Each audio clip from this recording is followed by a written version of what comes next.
ఆడిపాడే వయసులోనే గొంగడి భుజానేసుకొని కర్ర చేత పట్టుకున్నోని కష్టం చేసుడు నాకు కొత్త ఏం కాదు. దేహానికి కష్టమవుతున్నదని అనుకుని ఉంటే ఆనాడే గొంగడి నాకొద్దు కర్ర నాకొద్దు అని ఇసిరేసేటోన్ని.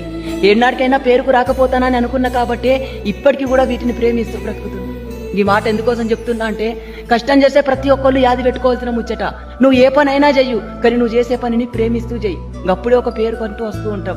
మనం చేసే కష్టంలో ఒక ఏడాది నష్టం రావచ్చు, ఒక ఏడాది లాభం కూడా రావచ్చు. లాభం వచ్చినాడు మురుసుకుంటూ, నష్టం వచ్చినాడు ముగ్గిరుసుకుంటూ ఎప్పుడు బ్రతకకు. అది నీకెప్పుడు కూడా ఫలితం కాదు.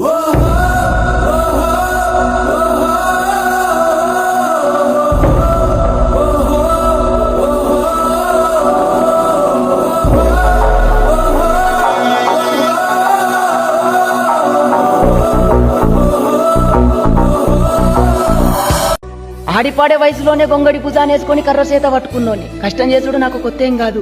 దేహానికి కష్టమవుతున్నదని అనుకుని ఉంటే ఆనాడే